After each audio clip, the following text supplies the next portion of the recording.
नमस्कार दोस्तों, स्वागत है आपका ट्रू एस्पिरेंट में। मेरा नाम है सुधीर। चलिए शुरू करते हैं आज का सेशन। देखिए, फाइनेंशियल एक्शन टास्क फोर्स फिर से न्यूज़पेपर्स में आ गई है। बहुत इंपॉर्टेंट बॉडी है और पिछले एक महीने से लगातार चर्चे में है। इसके चलते हम लोग फाइनेंशियल एक्शन टास्क फोर्स को बहुत डिटेल से समझने वाले हैं। साथ ही साथ आज जो ये न्यूज़ में है इसलिए है क्योंकि टी राजा कुमार को अभी नए चीफ के तौर पे नियुक्त किया गया है फाइनेंशियल एक्शन टास्क फोर्स के।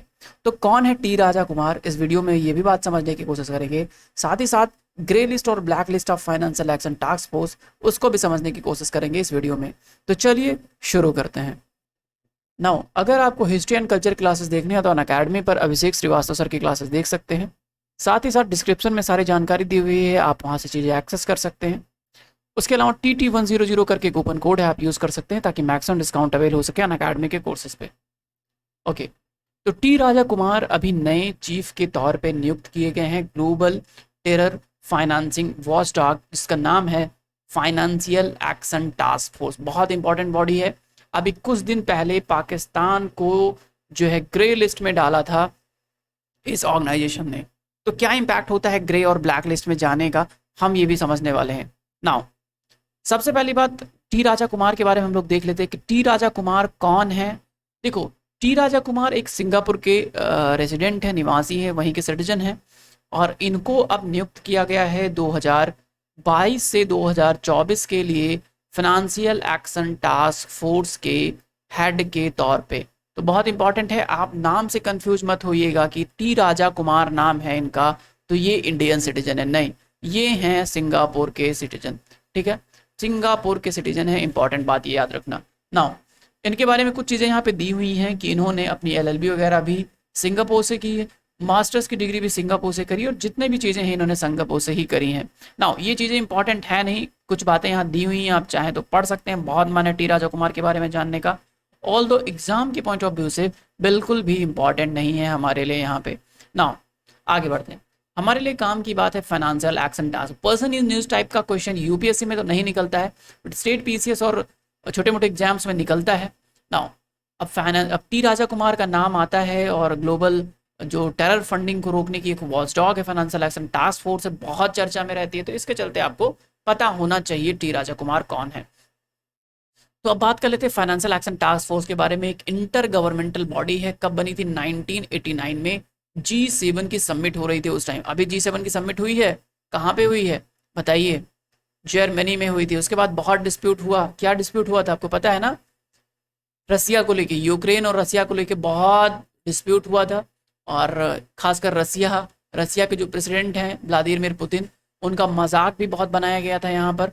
खैर, G7 की समिट अभी तब हुई थी पेरिस में, और 1989 की कहानी है, तभी बनाया गया था फाइनेंशियल एक्शन टास्क फोर्स। क्या काम करता है? ये एसेस करता है strength of countries anti money laundering and anti terror funding framework का, कि जो कंट्रीज हैं जो इसके साथ जुड़ी हुई, या कोई कंट्री जो इसके साथ जुड़ी नहीं हुई है, वो भी टेरर फंडिंग को कितना रोक पाती है। टेरर फंडिंग को रोकने के लिए बनाया गया था। ठीक है, तो एंटी टेरर फाइनेंसिंग फ्रेमवर्क किसके यहाँ है? एंटी मनी लॉन्ड्रिंग, यानी मनी लॉन्ड्रिंग से निपटने के लिए भी ये है। तो सिर्फ टेरर फंडिंग नहीं, मनी लॉन्ड्रिंग और टेरर फंडिंग दोनों से निपटने का काम करता है ये फाइनेंशियल एक्शन टास्क फोर्स। तो अगर ऑप्शन पूछ लिया जाए कि ओनली टेरर फाइनेंसिंग को रोकने का काम करता है, नहीं, मनी लॉन्ड्रिंग को भी रोकने का काम करता है आपका फाइनेंशियल एक्शन टास्क फोर्स। ना, इसका ऑब्जेक्टिव क्या है? देखो, इसका ऑब्जेक्टिव बहुत सारे ऐसे स्टैंडर्ड सेट करता है कि जिससे जो कंट्रीज हैं अपने यहाँ लीगल रूल बना सकें, रेगुलेशंस बना सके, ऑपरेशनरी मेजर्स ले सकें, जिससे क्या हो सके, मनी लॉन्ड्रिंग और टेरर फंडिंग को रोका जा सके। इसके लिए कुछ स्टैंडर्ड सेट करता है फाइनेंशियल एक्शन टास्क फोर्स। इस स्टैंडर्ड को ये सारे कंट्रीज जो है फॉलो करते हैं। नाउ, इसका हेडक्वार्टर कहाँ पे है? इसका हेडक्वार्टर है पेरिस में। देखो, पेरिस में ही इसको बनाया गया था। पेरिस G7 की समिट चल रही थी 1989 में, और G7 की समिट के दौरान पेरिस में जो है इसको बनाया गया था। नाउ, इसका हेडक्वार्टर कहाँ है? इसका हेडक्वार्टर है पेरिस में। और किस में लोकेटेड है ये भी क्वेश्चन है। Organisation for economic cooperation and development,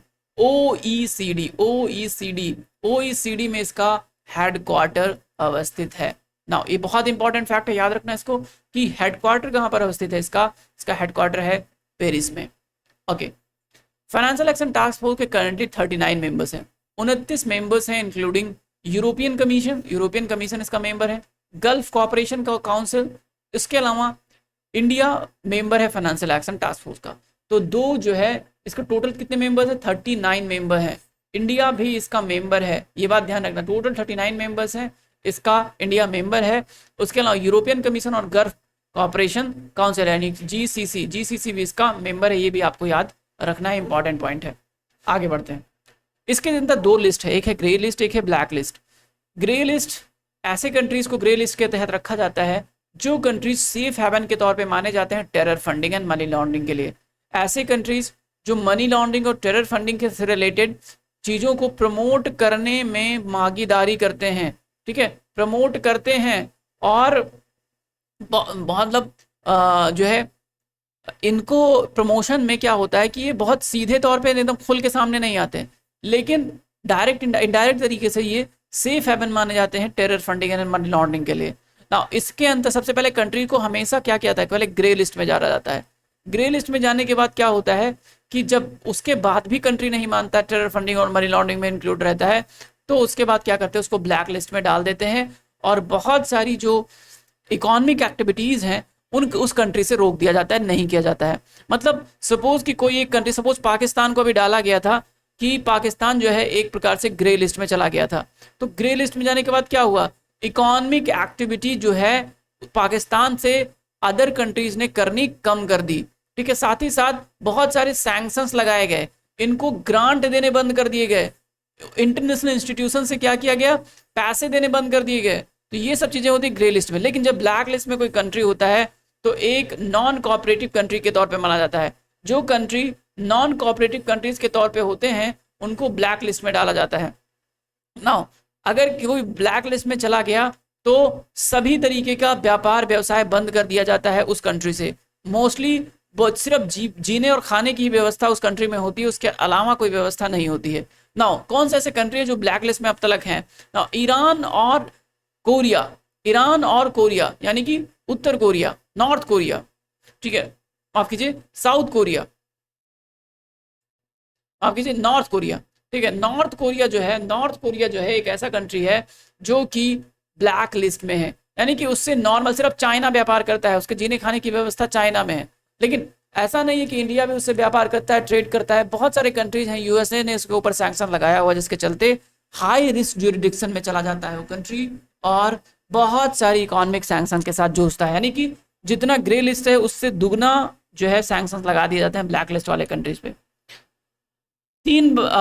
जो है इसका जो मीटिंग होता है हर साल ही में 3 बारी होता है, यानी हर साल ये 3 बारी मीटिंग करता है अपना और अपने डिसीजन इंप्लीमेंट करता है। ना मार्च महीने में क्यों न्यूज़पेपर्स में था? मार्च महीने में न्यूज़पेपर्स में इसलिए था क्योंकि पाकिस्तान को ग्रे लिस्ट में ही रखा गया है, ठीक है, ग्रे लिस्ट में ही पाकिस्तान को रखा गया है। साथ ही साथ यूनाइटेड अरब अमीरात को जो है इसको भी ग्रे लिस्ट में डाल दिया गया था, ठीक है। तो ये इंपॉर्टेंट बात है, याद रखना। अभी 17 कंट्री हैं ग्रे लिस्ट में। जिम्बाब्वे जो है अभी एक्सक्लूड किया गया, बाहर निकाला गया है इस ग्रे लिस्ट से, ठीक है। तो जिम्बाब्वे भी बाहर निकला है। नाउ टोटल 17 कंट्रीज हैं इसके अंतर्गत। जिम्बाब्वे अभी हाल फिलहाल में फाइनेंशियल एक्शन टास्क फोर्स के ग्रे लिस्ट से बाहर निकला है। It's all about financial action task force, ठीक है। अगर हमसे जुड़ना है तो आप टेलीग्राम ग्रुप पे जाके ज्वाइन कर सकते हैं, पीडीएफ वगैरह वहीं पे मिल जाएगा। साथ ही साथ आप इस व्हाट्सएप नंबर से भी हमसे जुड़ सकते हैं। अगर कोई भी क्वेरी है तो आप इस व्हाट्सएप नंबर से हमसे जो है पूछ सकते हैं। मिलते हैं नेक्स्ट वीडियो में। Thank you so much for watching, have a nice day.